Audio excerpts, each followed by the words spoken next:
Bruno, tudo bem? Boa tarde. Boa tarde. Eu queria, primeiro, uma avaliação dessa janela de transferência. O Grêmio fez 5 contratações, não houve o anúncio do Rodrigo ali. Queria que também já falasse sobre a situação dele, por favor. Sim. Bom, obviamente, todos nós sabemos e já veio a público que a condição financeira do Grêmio que a gente encontrou, ela não era nada nem perto do que imaginávamos, principalmente porque se vinha de uma rotina em falar de superávites que o clube vinha enfrentando, né? A janela do meio do ano ela não é a janela principal do futebol brasileiro, ou seja, a nossa janela principal em tempo de extensão e número de contratações normalmente é de janeiro. Acho que a gente já tinha feito um volume bem grande de contratações que fazia parte do projeto de reformulação do elenco, tanto de chegadas como de saídas. E essas 6 contratações que a gente fez agora, elas vêm para complementar em posições. A gente não foi atrás de nomes assim, o fulano está livre, o outro está. A gente foi buscando dentro do nosso mapeamento o que a gente precisava para reforçar o time. Então, as contratações, veio um jogador de força e velocidade pelo lado direito, um pelo lado esquerdo, veio o João, que atua em várias funções no ataque, pode jogar de centroavante também. E a gente tentou reforçar em todas as posições. Acho que a nossa janela foi positiva. O tempo de janela nos prejudica muito, né? Justamente a gente não entende por que a janela brasileira ela termina, né, agora e o tempo para saída se estende um pouco mais, porque certamente talvez o Grêmio pudesse ainda fazer mais alguns movimentos de jogadores que não se realocaram na Europa ou de outros mercados se ela fosse estendida um pouquinho mais, mas dentro do possível acho que a gente atingiu o objetivo que tínhamos, né? O Eli está fazendo os exames aí para o anúncio oficial, mas já está em Porto Alegre, tudo certo. Bruno, até aproveitando essa deixa que tu deu, né, sobre a possível extensão dessa janela, né, queria que tu falasse sobre os próximos movimentos, porque a gente sabe que jogadores sem clube, né, sem contrato ainda podem se transferir, se o Grêmio ainda segue ligado, né, nessas situações, se entre vocês, né, essas posições já estão preenchidas, e eu queria que tu falasse um pouquinho sobre a possível saída do Breno, né, porque a gente tem essa situação do Kaique chegando, né, eu queria que tu falasse um pouquinho disso. Eu e o Luiz Wagner temos lista de tudo aqui no Grêmio agora. A gente tem a lista do sem contrato também agora, né? Mas eu não posso garantir de que possa vir mais alguém, né? Sobre as saídas, a gente está tentando suportar bem nessa primeira parte da janela aí. O Grêmio, pela questão financeira, às vezes pode ter que vender algum atleta, mas até agora a gente conseguiu, né, manter praticamente todos. O Breno é uma situação que era uma vontade do jogador depois do passaporte italiano. Não vemos problema em dar rodagem para ele, se entrar recurso para o clube, e acho que pode ser positivo para ambos os lados. Aqui, tudo bom, Bruno? Tudo bem. Boa tarde. Eu quero saber sobre o Bitelo. Tem proposta nova pelo Bitelo ou proposta que esteja chegando, que vocês já tenham a sinalização? E se dá para garantir que o Bitelo, mesmo que daqui a pouco vendido, que ele fica pelo menos até o final do ano? A gente recebeu inúmeras consultas pelo Bitelo, proposta oficial nova não tem nenhuma, a gente sabe que ela pode acabar chegando, por mais esse tempo de extensão de janela que temos. Eu não tenho como garantir nem que ele não vai sair ou que vai ficar até o final do ano, isso depende muito de que tipo de proposta chega, em que molde chega, em quais valores elas podem atingir. O que a gente vai sempre tentar fazer é o que a gente fez já em outros casos ao longo da temporada e sempre temos que fazer como dirigente do Grêmio, que é defender os interesses do clube, tentar manter nossos melhores jogadores, ou se inevitavelmente tiver que haver uma saída em valores que contemplam as expectativas do clube, é mais ou menos por aí. Boa tarde, Bruno. Depois dessas movimentações aí de reforços e saídas, eu gostaria de saber qual é o saldo da folha salarial do Grêmio, se ela aumentou ou diminuiu. A folha salarial do Grêmio relativa ao ano passado está em torno de 23% abaixo do ano passado, né? Então, assim, a gente conseguiu atingir o objetivo que era fazer uma grande reformulação do elenco, o qual a gente considerava insuficiente para uma Série A, visto as dificuldades que o Grêmio enfrentou na Série B do Campeonato Brasileiro. E ainda conseguimos ter uma baixa da folha, né? Equalizou muito ali com as saídas que o Grêmio teve e as chegadas, e ela está praticamente no mesmo nível que ela estava no início do ano. Então, assim, tudo que a gente fez foi dentro de uma responsabilidade, de um planejamento que nos é passado pelo presidente, pelo Conselho de Administração e pelo Márcio, nosso CEO. Bruno, boa tarde. Tem 2 nomes aí que estão sendo muito falados pelo torcedor do Grêmio, até por conta do Renato ter também tornado público o interesse dele, que é do Michael, que acabou acontecendo aí no final dessa janela. E outro nome é o do Rocher. O Grêmio efetivamente tentou a contratação do Rocher agora mais para o meio do ano, ou foi alguma coisa no início da janela, na janela de transferências do verão? Como é que foi esses dois casos, Michael e Rocher? Obrigado. Bom, o Grêmio nunca fez proposta oficial pelo Rocher.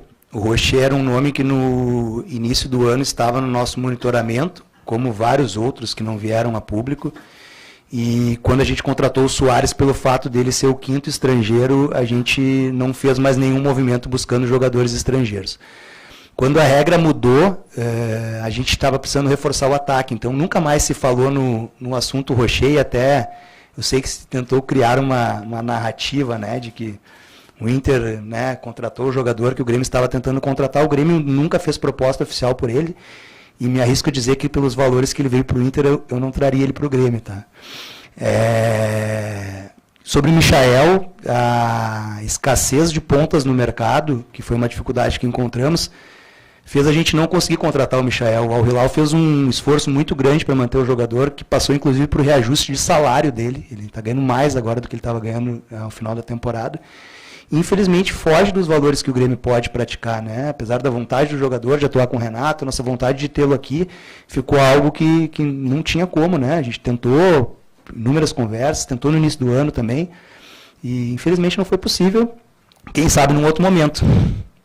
Outro nome que foi bastante esquentado nos últimos dias foi o do Coronel, né? E ele acabou não vindo, não sei se pelo prazo, pelo curto tempo da janela, mas qual foi a questão ali em relação ao jogador? O Mateu era um nome que estava no nosso monitoramento também. Ele tem uma característica de jogo bem semelhante ao do Lucas, né?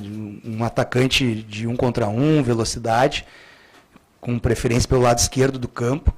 E o Argentino Júnior aceitou a nossa proposta e o Tucumã não liberou, assim, por alguma questão contratual em que o Argentino Júnior não amarrou a volta do jogador caso houvesse alguma proposta. E é uma coisa que foge do nosso controle. O jogador queria vir para cá, não foi nem questão de prazo, tá? Essa notícia que voltou à tona aí, que o Grêmio tentou na última hora, a gente não tentou mais, assim. A gente tinha negativa já, né, de que aconteceu dias antes, né? E a gente não pôde evoluir porque simplesmente por uma questão contratual, como a gente faz muito aqui no Brasil, de quando o jogador enfrenta o seu atual clube, se tem um jogo ele não pode atuar, se tem uma proposta ele tem uma cláusula de retorno ou uma indenização para que ele possa voltar a seu clube, ela não havia no contrato dele, e o Tucumã, como time empréstimo dele ao final do ano, optou por manter o jogador e infelizmente não teve nada que pudesse ser feito. Boa tarde, Bruno. Nos últimos dias surgiu a notícia do Kahneman poder ir para a Argentina, pagamento de multa rescisória. Esse assunto te preocupou? E se o Grêmio já procurou o Kahneman para tratar da renovação de contrato dele para o próximo ano? A gente recebe essas notícias, mas de forma oficial o Grêmio não recebeu nada.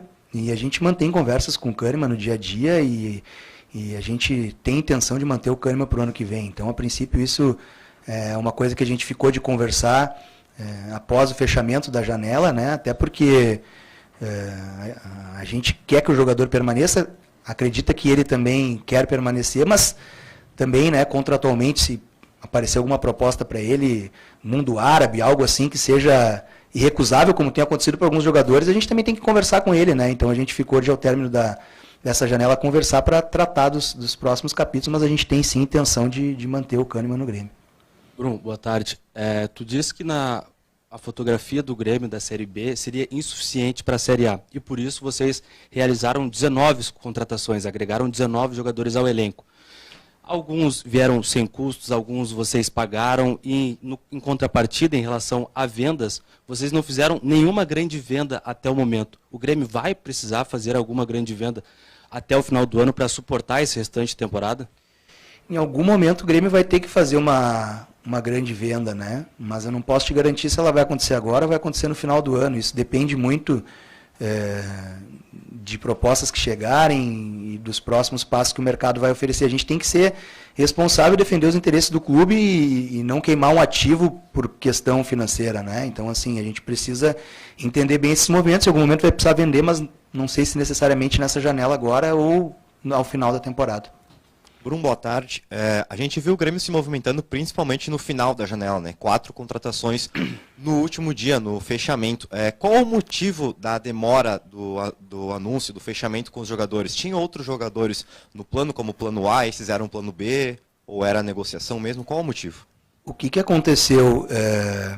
Justamente isso que eu expliquei no início da entrevista, a questão da janela se estender mais lá. Jogadores como o Eli e o João Pedro, por exemplo, que tem muito mercado na Europa, os clubes nos modelos de negócio que a gente fez, em que o Grêmio não tinha muito dinheiro, os jogadores abriram mão de coisas. O João, por exemplo, vem de empréstimo sem custo para o Grêmio. A gente precisou, até o último momento, usar a vontade do jogador para conseguir fechar, porque os clubes de lá, às vezes, eles vão postergando essas conversas, e é um direito do clube para ver como que o mercado vai se movimentar relativo a esses jogadores. Então, assim, não é que a gente não quis fechar antes, não teve como fechar antes, infelizmente, né? Quando tu tem um monte de dinheiro, está com a carteira cheia, tu vai lá e paga quanto te pedem e traz o jogador na hora, né? Que não era o nosso caso ali, né? Então, principalmente essas contratações que foram anunciadas no finalzinho da janela foi porque a gente teve que forçar no final, os jogadores queriam vir para cá e o clube chegou no entendimento de que teria que abreviar para os jogadores virem para o Brasil. E o Kaique foi uma reposição que a gente fez em virtude da proposta que o Breno recebeu, né? Aproveitar essa pergunta para explicar que uma coisa que eu tenho recebido bastante, ninguém contrataria um jogador porque ele mandou uma mensagem no Instagram para o dirigente, né? Eu até me sentiria mal de estar à frente do futebol do Grêmio se eu não conhecesse toda a carreira do Kaique, que é a seleção brasileira de base, um goleiro que foi revelado pelo Vitória, na época era chamado de Novo Dida. Conheço o trabalho do Kaique há muito tempo e até me chamou a atenção ele estar no Ipiranga, no Campeonato Gaúcho desse ano, pelo potencial que eu vejo, não desmerecendo o Ipiranga de maneira nenhuma, mas assim, é um jogador que teve uma projeção enorme, né, na sua carreira. E a gente monitorou ele ao longo de todo o Campeonato Gaúcho, e ele fez um grande Campeonato Gaúcho, inclusive oferecendo dificuldades extremas para o Grêmio nos jogos que a gente enfrentou o Ipiranga, defendendo o pênalti e tudo mais. Realmente, alguns dias atrás, ele mandou uma mensagem para mim no Instagram dizendo que tinha um sonho de jogar no Grêmio, pedindo desculpa se ele estivesse invadindo a minha rede, mas que ele preferia pecar por excesso do que por omissão e queria contar aquilo ali para mim, que tinha vontade de jogar no Grêmio, né? E acho que foi uma iniciativa bem bacana do atleta, acho que a gente tem que valorizar a coragem dele e a vontade de jogar no Grêmio, mas ele veio por causa do movimento do Breno e que a gente já monitorava ele há algum tempo, tá? Bruno, saindo um pouquinho dessa questão de mercado, falar do time propriamente dito, porque o Renato é quem mais se manifesta com relação ao time, e eu queria pegar a palavra do Departamento de Futebol sobre principalmente esses últimos jogos do Grêmio, né? O jogo contra o Atlético Mineiro, que foi um jogo bem difícil na questão de abrir o placar e depois ter que saber segurar o Atlético, o jogo contra o Flamengo, né, que o Renato falou bastante sobre ele, mas também esse último jogo contra o Goiás. Parece que em determinado momento aquilo que se mostrava, se aparecia como um Grêmio apresentando um grande futebol, começou a ser muito mais marcado, os adversários entenderam mais o Grêmio. Eu queria uma avaliação do Departamento de Futebol sobre esse momento que o Grêmio viveu nas últimas partidas. Rafael, eu considero que o Grêmio é um time em formação, tá? Apesar de a gente estar já no 7º mês de temporada, essas coisas elas vão se ajustando. Tem peças que chegaram, né? Peças que saíram. No início do Campeonato Brasileiro, se tu lembra bem, a gente empatou com o Fortaleza e com o Bragantino e fizeram terra arrasada, né? O Grêmio já não briga mais por Libertadores, o campeonato do Grêmio vai ser outro, e o Grêmio rapidamente engrenou uma sequência de vitórias e foi para a ponta de cima da tabela, a qual se mantém com um jogo a menos no G4, né? Então, assim, eu acho que essas oscilações, elas podem acontecer. O Campeonato Brasileiro é muito difícil, acontecem com todos os clubes. Tu vê o Bragantino vai fora e ganha do outro, em casa perde para esse, o Flamengo empata com o América Mineiro no Maracanã, vem aqui ganha da gente pela Copa do Brasil. Eu acho que essas oscilações são normais, né? E acho que à medida que o time vai se consolidando cada vez mais, elas tendem a diminuir, mas num campeonato como o brasileiro, a gente encara com normalidade. Está trabalhando no dia a dia e reforçando o time para que a gente possa evoluir cada vez mais. Bruno, nessa linha de time ainda, né, que o Pfeiffer perguntou, o Renato chegou a dizer em dado momento que com o elenco, com esse grupo, até as contratações, obviamente, era difícil de ser campeão, de conquistar um título, de bater campeão. com os reforços que chegaram, com essa reformulação final para essa última reta do campeonato, qual é a tua avaliação? Dá para ser campeão? Diogo, se a gente pegar o projeto do presidente Alberto Guerra no dia 1, né, ou no dia 0, que foi antes de vencer a eleição, a gente, graças a Deus, conseguiu cumprir todas as metas até agora, né? A gente almejava ser campeão gaúcho, a gente almejava devolver o orgulho para o torcedor de torcer para o Grêmio, que ele enchesse o estádio, almejava ganhar Grenal, a gente ganhou todos. E no projeto lá estava escrito que a gente queria botar o Grêmio de volta na Copa Libertadores, né? O que já seria uma coisa muito difícil para um clube que vinha endividado numa segunda divisão. Se deixar, a gente vai chegar, tá? A gente não está abrindo mão de ser campeão e a gente entra a cada partida visando o título, né? Mas a gente não pode gerar uma expectativa que isso depois gere uma frustração se o Grêmio conseguir uma vaga na Libertadores, tu me entende? Porque se no dia 1 me dissesse assina aqui, tu vai ser campeão gaúcho, tu vai contratar o Soares, tu vai botar 50 mil sócios, tu vai vencer os Grenais e tu vai conseguir uma vaga na Libertadores, eu acho que qualquer torcedor do Grêmio nessa hora teria assinado esse contrato que eu estou fazendo aqui na minha imaginação. Mas se deixar, elas vão chegar, tá? A gente está reforçando o time, a gente vai brigar até a última rodada e a gente está trabalhando pra caramba aqui para que possa chegar cada vez mais. Bruno, a janela ela fechou ontem, né? O trabalho de vocês nessa janela fechou ontem. Imagino que a partir de hoje já comece o imaginar da próxima janela. O trabalho a gente sabe que é muito longo, né? O mapeamento, as observações. Mas levando em consideração aquilo que mais deu certo em 2023, no quesito contratações, que é Luís Soares, e que se sabe que o Luís Soares fica no Grêmio até dezembro, e que 2024 o Grêmio não conta com o Soares, o grande desafio hoje do departamento de futebol é começar a pensar num novo projeto, tão audacioso quanto, que deu tanto retorno quanto. Essa é a grande ambição sua, do Luiz Wagner, de todo o departamento de futebol, e também, talvez, o maior desafio para o ano que vem? Eu e o Luiz conversamos bastante aqui todos os dias no CT e muito antes dessa janela se encerrar, a gente já tinha monitoramentos visando a janela do final do ano, a janela do meio do ano que vem, e a torcida pode ter certeza que a partir do momento que essa janela fechou, né, nesse primeiro momento dela, que a gente sabe que outros movimentos podem acontecer, a gente já está trabalhando visando a próxima, até porque eu acho que quem trabalha de forma antecipada sempre pode colher resultados mais assertivos lá na frente, né? E com certeza, principalmente o Grêmio chegando numa Libertadores, chegando a um título, a gente vai ter um fôlego maior para poder qualificar mais o time, e tanto a saída do Soares ou como de algum outro jogador que vier a acontecer, a gente vai tentar repor da melhor maneira possível. Bruno, tu já falou aí sobre a chegada dos jogadores, né, esse encerramento da janela, e praticamente vai ter um drama aí com a saída de alguns que podem chegar propostas. Mas eu quero pegar o gancho sobre o Kaique, quando disse que, por mais que ele tenha mandado mensagem para ti, e, enfim, acabou contratando porque teve um movimento de saída do Breno, né, com a possibilidade de ir para a Itália. Mas o Rodrigo Eli, o movimento dele, o Grêmio já tem 6 zagueiros no elenco, ele seria o 7º. Tem algum movimento de alguma saída de algum zagueiro ou algum que possa não estar correspondendo agora e possa ter que ser essa substituição?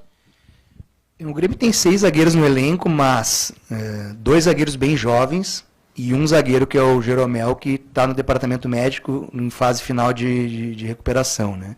E o Grêmio tem jogado com 3 zagueiros, né, muitas vezes, né? Então, assim, eu não considero 7 zagueiros um número alto, acho que é mais uma alternativa que a gente ganha. O zagueiro está sempre também com questão de cartão, né, suspensão.